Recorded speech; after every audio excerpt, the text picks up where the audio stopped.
welcome to episode 56 of the MotorMarvel podcast.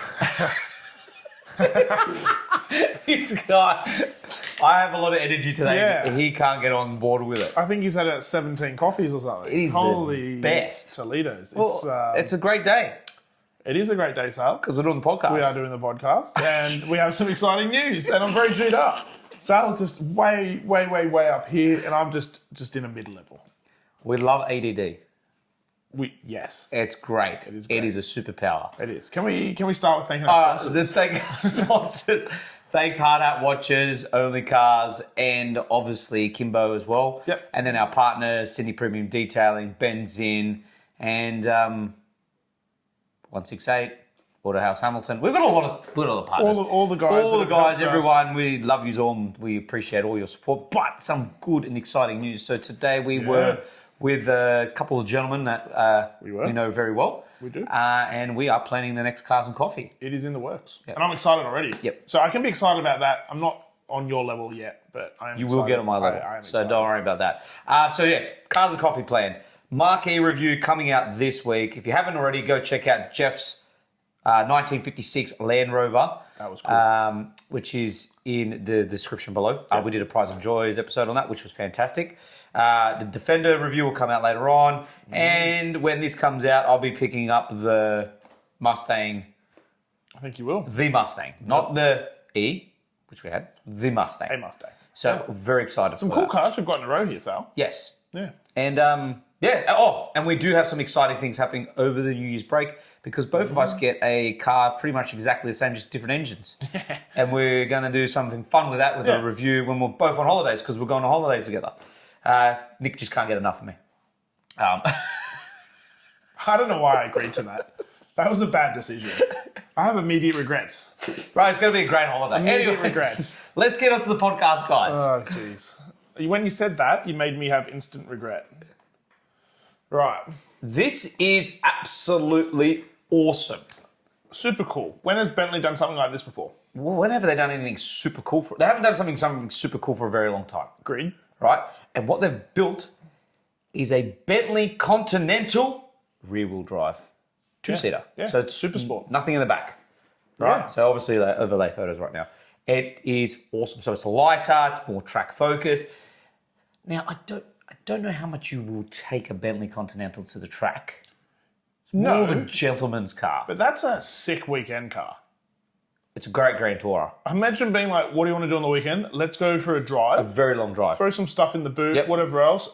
And that would be excellent. It's 490 kilowatts. I would imagine driving that thing up to the Hunter Valley or around and doing some trips. Loving it. It is Loving quite it. gorgeous. 0 to 100 in 3.7 seconds. Absolutely.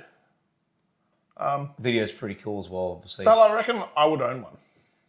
Wow, really? Look at that. That thing's No. Look, let's be honest. Between you and me, we both agree that the Continental's a great looking fantastic car. looking car. It's a beautiful. And Look at that. I'm sorry, but I will say this: the best interior in the whole car scene has to be Bentley. They do a pretty good job. Bentley has one of the best interiors. I personally think the best.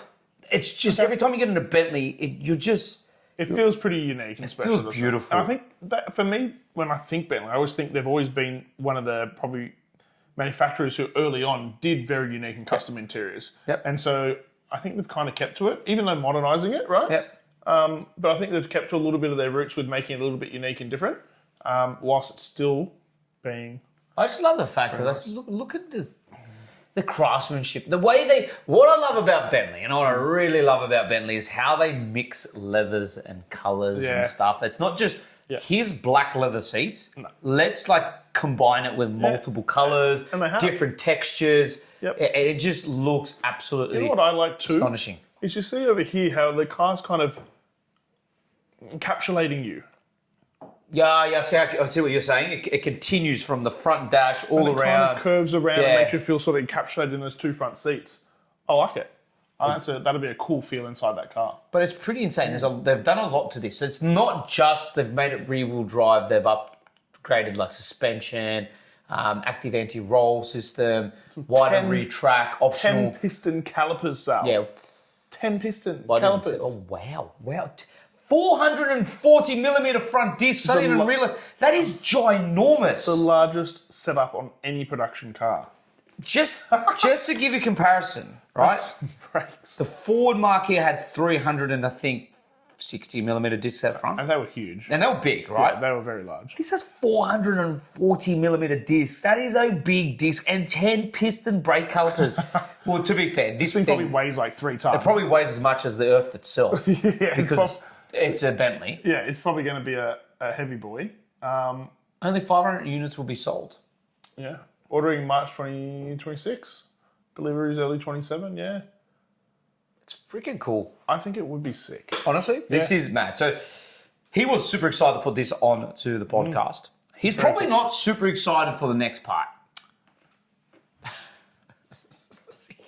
You can. No, you have to talk. No, you have to talk about this because you were very upset when you saw this, and I'm with you on this. All right, so Sal came into me, him being excited, saying, "Check this out, stuff's happening with TVR." Well, I went, what's going on? Let's have a look. Yeah. So we did. We started having. And we read a bit more into it because I was excited. Sorry to cut you off because I was like, TVR's getting bought out, and they're probably going to make not that the cars weren't. Oh, let's be honest, they weren't the best. They were made out of canoes before. Yeah. But someone's bought them out, and they're going to make mad TVRs, right? It's British racing history there. That's what you thought. Yeah.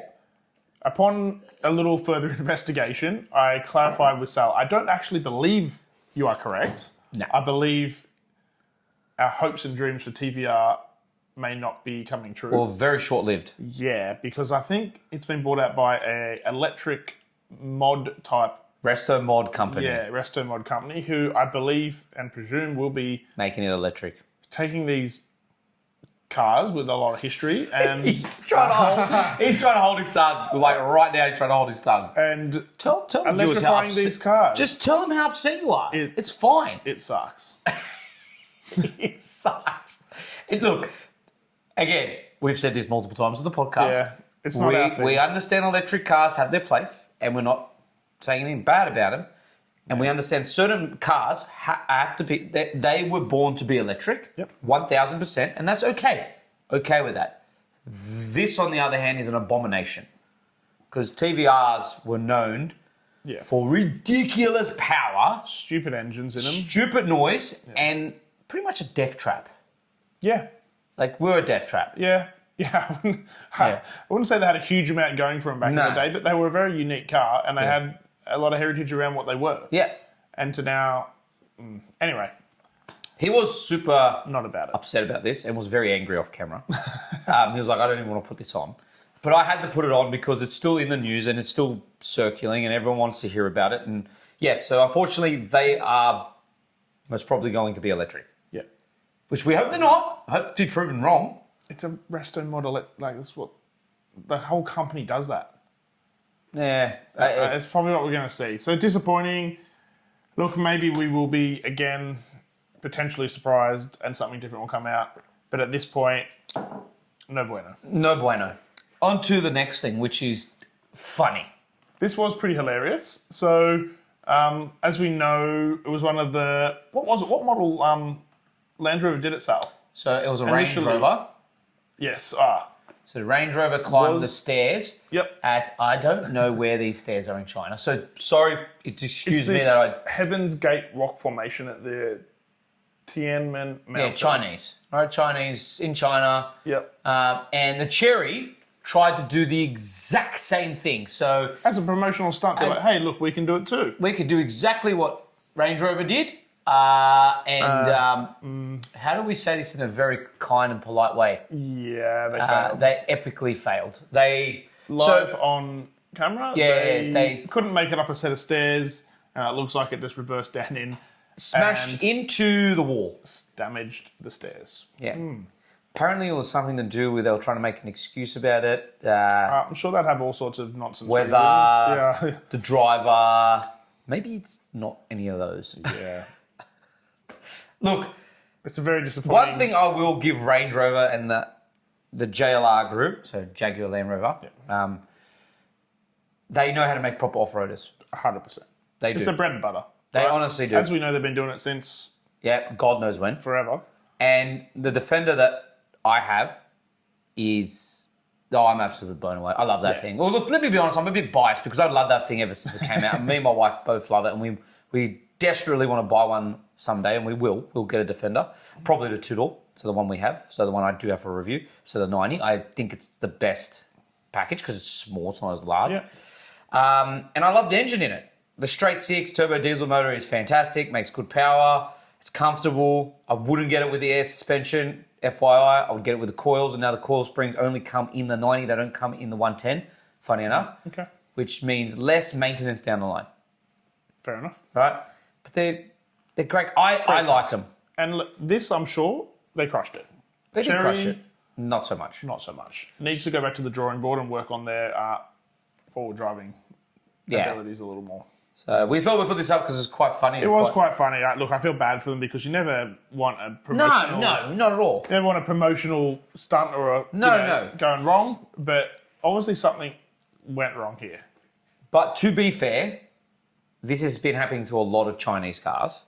Yeah, wasn't there another one that was doing one of those mountain tilt things or something, Yeah, I swear, and then it went off the side or something? Not the Yuang 9, there was another Chinese, the sedan, the one that's the phone company, Huawei's. Yeah. That crashed in the wall and the guy's seat freaking snapped. That was another one. Yeah. There's been a few. Now, credit where credit is due, they are learning. So they're trying to push boundaries. So this is going to happen. If you're not used to making cars, this stuff's going to happen. But so, maybe test it, do it before you before you go on live TV. And so I think that something must have happened because surely they have. Yeah. Surely you're not going and doing a promotional event unsure if the car can do it. Yeah. They had to have tested it. Something must have gone wrong. Yeah. But yeah, anyways, that was a bit upsetting. But nonetheless, let's go on to the next thing, which is freaking awesome. You have mentioned this a few times. Genesis supercar. You have mentioned this a few times in Magma? Magma. Genesis just had a massive launch with their new Magma brand, or something new. We all know it. We've spoken about it before. Yeah. But they unveiled the Genesis supercar debuts at concept form.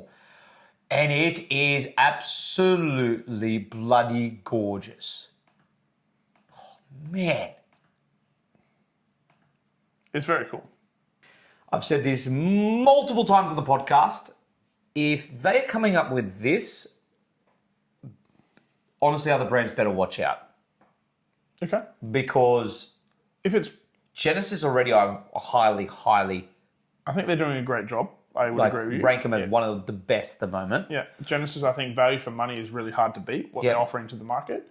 If Magma start offering some... performance cars. Yeah, performance sports cars and stuff at a cost-effective price as well. It's hard. I think there's a bit of a market share there to pick up. Yeah, for sure. This is awesome. So super excited about that. I think design-wise, they've done well. And as we know, though, they have been designing nice cars lately. So on to the next.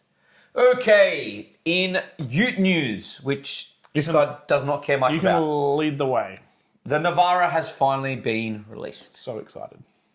Dude, I've got to talk about this, okay? You might not like Utes, but everyone else does like Utes. Hey, okay? I like the Tasman. Well, that's something you do like, right? At the moment, yes, probably. The Navara has finally been released. They've done a partnership with Mitsubishi, which coincidentally makes total sense because both those companies were doing bad at one point, which they're not anymore. Have you heard that's just gone away? We haven't heard anything for a while. Which is a great thing because we both love those companies. Yeah, I don't know if it's gone away or it's just been... Yeah, true. We'll see. So they've done a partnership with Mitsubishi with the Triton. Now, am I excited? No, not really. It's not that, again, okay, so we did a Triton review. I'm not saying the Triton's a bad ute. It's a great ute. I think it's got a lot of things that need to be sorted out first. Like, surely by this iteration, they're sorting those things out. The problem I had with the Triton, the biggest problem I had with it when I did a review, was not the fact that it was a bad ute at all. It's just that Tritons prided themselves in the past, the Mitsubishi Triton, of being the affordable ute. Yeah. Now they're very close to the others.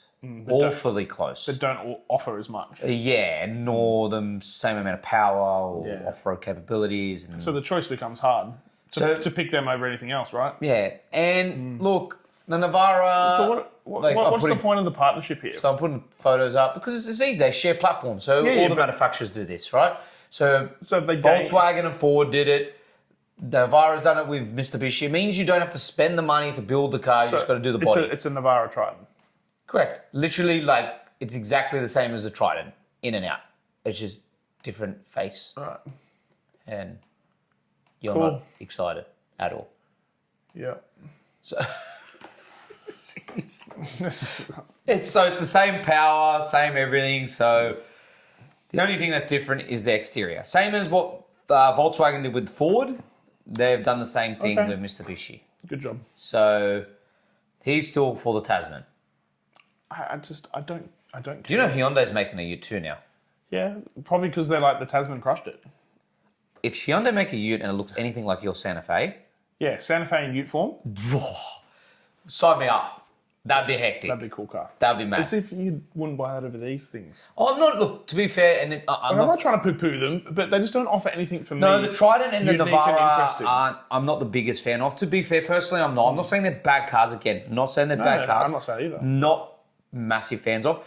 Ford Ranger, I just don't like it. I'm not saying again that's a bad Ute. I'm not saying at all it's a bad Ute. It's just the people who buy Ford Rangers just think honestly it's God's gift to the Ute market. Honestly. Because they just think, oh my God, the Ranger's the best. I think the Ranger's a good car. It is a good car. I'm not saying it isn't, but I'm saying if I am going to buy a Ute, I'm buying an Isuzu D-Max. If I've got endless cash to spend on a Ute, it's a D-Max. Okay. Yeah, you liked the Blade, didn't you? You and Sean. I just love the fact that the D-Max is renowned to not blow up. And it will just last.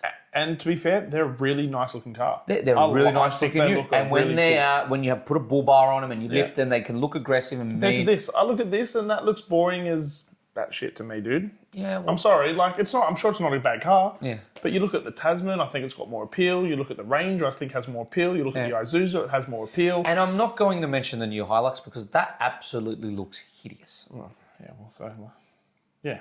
I know this is going to be a hard pill to swallow for many.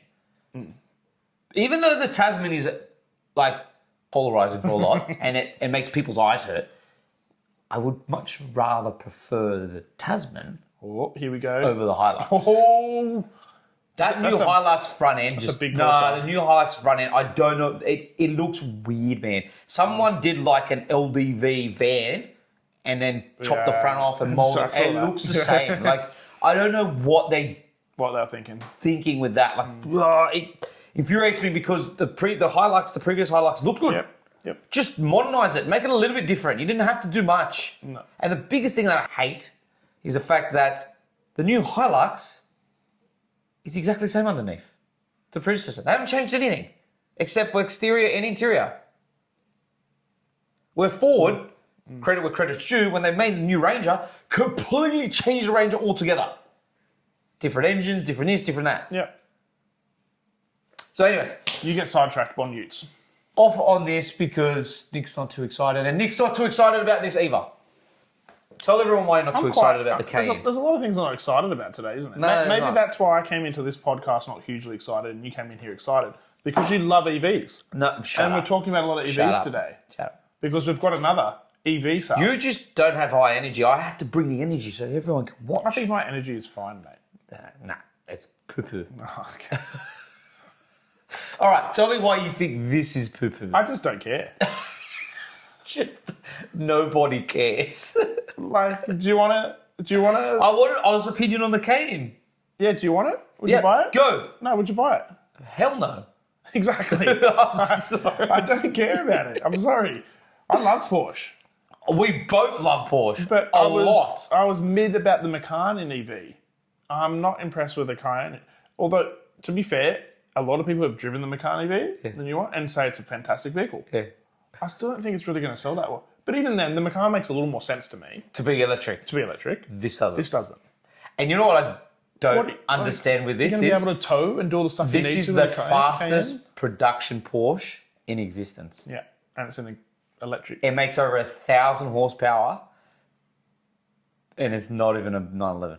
Yeah, in an electric big SUV. It's like, cool. I don't know, man. So, again, not poo-pooing electric cars. No. We're just poo-pooing the fact that why are brands doing this to cars I just don't have a that huge are appeal for it. renowned to be very high performance, loud and obnoxious, super sedans, super four drives, and so forth. Like, how are you going to tow and do all your... it's got a 3.5 ton towing capacity apparently. Actually? Off-road ability. Wow.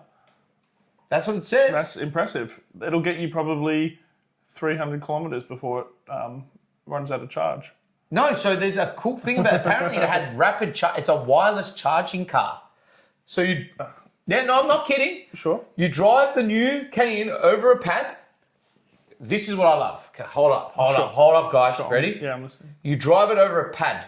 And I bet you that pad has to be from Porsche Yes. and probably costs as much Yeah. as a Toyota Corolla to charge Even your then- car wirelessly. I love that. It says, how do you rapidly charge wirelessly? Wireless is not renowned for being fast charging. No.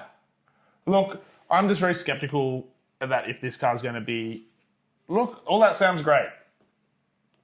Practically, is it all going to actually function well?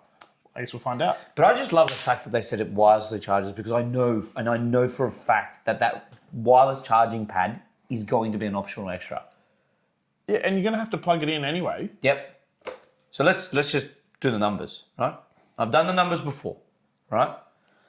You buy the car, you buy the electric pad, which is going to probably cost like as much as a Toyota Corolla. Then you got to buy the electric batteries to store your charge from your solar panels. Yeah, Right, if you so- decide to go that way. Solar panels are going to cost like 30 grand plus. Yeah, you need 3 phase. Yep, you need 3 phase. That's going to go into your batteries that hold your electricity, which is going to cost you another, 10 grand? 10 to 15. Then you need the actual box you put on the wall to charge your car, which costs another $1,000. So all in all, before you even buy the car, I reckon it would cost you about 30 to 40 grand. And even then, right, you don't have to buy the car. Yeah, correct. I'd like to see if this wireless fast charging, rapid charging is actually that rapid, because typically wireless charging is not fast. No. And I don't know how I feel about the looks. I actually don't mind them. I actually think I prefer the looks over the Macan. Looks-wise, I prefer it over the Macan. I wouldn't say it's great. I just see the front end, right? This is what my issue with it is. It doesn't really have a face. Do you see that blank area there? I get it. Look, but I don't mind that because I hate it when they do the fake grille stuff with the electric cars. That's true. That is true. That actually is just... At least. We're not worrying about that fake grille nonsense, and we're just going to make you a nice, smooth-bodied front. Yeah, fair enough. I don't have an issue. It's got some active aero, which is pretty cool, but I think you don't care about that either. Active aero, sure. On a Cayenne lane. What are we trying to do? Go on a racetrack? To be fair, I know we're going more onto this subject. let's wrap it up. We'll wrap it up. Yeah. But Nick makes a very good point. I love that Porsche still hasn't released the trifecta out of the Holy Trinity. But they're doing this. But they're doing this. Let's make the fastest Porsche, Yeah. but it'd be a four-wheel drive and electric. Yeah. And not worry about why we haven't made the third place out of the Holy Trinity. Yeah, so I'm on your side now. I'm actually gotten a bit more aggressive on this okay, and thank you. angry. Yeah, like for starters, I was pretty excited for this. Now I'm on your side. It's a bit poo-poo. Yeah, why? Because anyways, Moving on on. to the next. This is bloody exciting. Yeah, I'm surprised about this, Sal. So tell me a bit more, because I thought this was It's only not spy gonna be a shots thing. right now. Apparently, the RS6 4-door is coming out. I thought they were just... I thought Audi was done too. We thought the same thing. Maybe Audi are backtracking now. Yeah, right. That's interesting for Audi to backtrack. Well, it is freaking exciting because, to be fair, right now the M5 is king at the moment. There's nothing really in that segment that would beat it, right? V63 is nothing. Nah. You know what I mean? So, What competes with that? M5? Nothing. well, nothing. So this would compete with that. Let's try to think. Nothing. Yeah. I can't. No, wait. Yeah. Porsche Panamera?